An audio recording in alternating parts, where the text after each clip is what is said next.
Bonjour à tous, le podcast de la semaine cette semaine, c'est Single Jungle, présenté par Louisa Amara.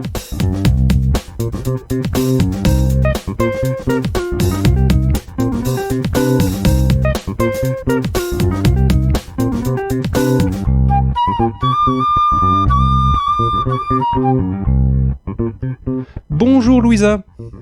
Bonjour.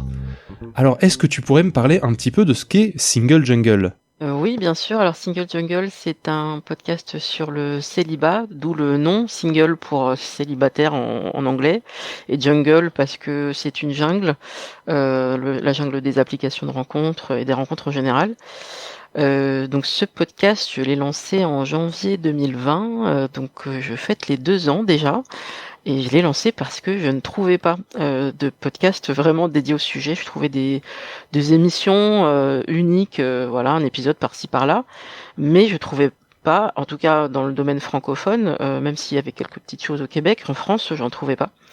Donc à force d'écouter plein de podcasts sur les relations amoureuses, les relations humaines, et de participer aussi à des groupes de podcasteurs qui se lançaient tout doucement, je me suis dit bon si ça n'existe pas, on va le faire, hein. Et puis on verra bien. Peut-être que ça va intéresser quelques personnes autour de moi qui sont célibataires, et puis on verra bien. Et petit à petit, j'ai pris goût, et voilà, maintenant ça grimpe. Voilà, je suis déjà à 30 épisodes, et je m'intéresse à tous les célibataires. Ça, je tiens à le préciser. Donc, c'est-à-dire les personnes de toute orientation sexuelle, hommes, femmes, non-binaires. Tout le monde est représenté. Tout le monde a une voix. Voilà ce qu'est Single Jungle. C'est un podcast vraiment ouvert à tous et toutes. Et ce que je propose, c'est qu'on s'en écoute un extrait. Ouais. Mais je ressens cette pression. Moi, j'en souffre pas du tout parce que je sais me défendre et je réponds par de la provocation. Mais le côté, alors quand est-ce que tu te cases? Quel mot horrible. Quand est-ce que tu te maques? Quand est-ce que tu nous ramènes quelqu'un? Quand est-ce que tu te poses? Quand est-ce que tu... Alors je dis non, c'est pas dans mes projets. Et là, on me répond, c'est parce que tu n'as pas trouvé la bonne personne. Mais oui, la fameuse. La bonne personne, je rencontre une par an de bonnes personnes, et puis ça dure ce que ça dure, et voilà, il y en a plusieurs des bonnes personnes dans une vie. Mais ça fait une pression, alors elle est très supportable. Alors du coup, d'après cet extrait, ce que je comprends bien, c'est qu'on peut être célibataire, mais rencontrer des personnes ? Ben oui, c'est le principe quand même. On reste pas enfermé chez soi, on rencontre plein de gens. Malgré le contexte pandémique, on finit par rencontrer des gens. Et après, c'est comment ça marche. C'est ça le sujet. On est un peu perdu parfois. La drague, c'est très compliqué. Pourtant, on a affaire à des personnes expérimentées. J'ai pas que des personnes très jeunes. Non. Là, on parle de personnes souvent qui sont trentenaires, cadras et plus. Et on se rend compte qu'on est un peu tous paumés. Parce que les applications de rencontres ont bouleversé complètement la donne. C'est un podcast. Est-ce que c'est un podcast qui aide les gens à mieux s'y retrouver, ou c'est simplement des témoignages ? Alors, il y a des témoignages, et c'est vrai que c'est vraiment un truc important pour moi d'entendre tout type de célibataires pour voir comment chacun et chacune vit tout ça. Mais il y a aussi de l'aide concrète parce que on peut, nous, personnes un peu plus expérimentées, on peut transmettre. Et il y a aussi des experts et des expertes. Ce sont des auteurs, des autrices, des gens qui ont vraiment travaillé sur le sujet très professionnellement et qui me font le plaisir d'accepter l'invitation. Donc oui, ça peut aider. Et là, j'ai en tête bientôt peut-être, s'il accepte, de rencontrer un sexologue qui pourra aussi nous éclairer sur pas mal de choses. Quel est ton épisode préféré jusqu'à présent ?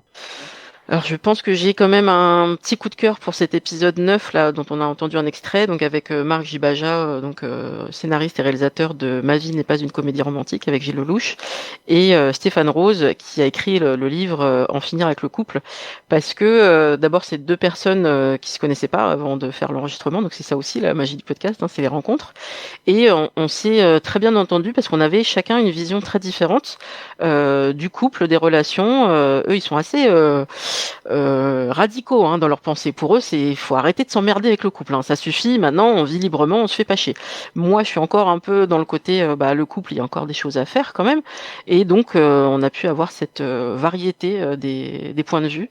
Et c'est un des épisodes qui a le mieux fonctionné. Très bien. En parlant de trucs qui fonctionnent bien, est-ce que tu connais PodCloud ? Ben oui, heureusement qu'il y a eu PodCloud justement, parce que je pense que j'aurais pas pu me lancer sans. Parce que vraiment, moi, je partais de zéro connaissance technique sur le podcast.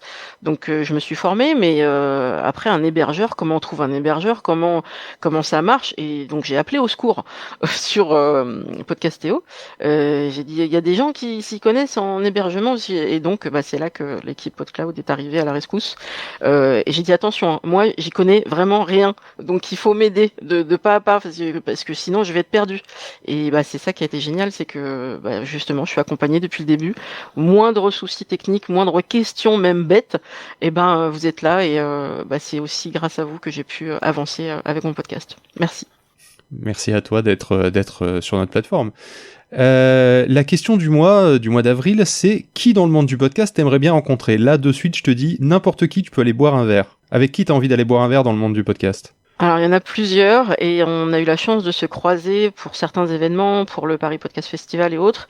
Mais je pense que celle qui m'intéresserait le plus, c'est Victoire Tuaillon, parce que même si on s'est croisés plusieurs fois et que je fais partie de ses fans, et maintenant elle me connaît par mon prénom et elle me cite et tout, je suis trop contente. Mais vraiment passer quelques minutes seule à seule avec elle pour parler de comment elle a créé tout ça, le cœur sur la table et où est-ce qu'elle veut aller.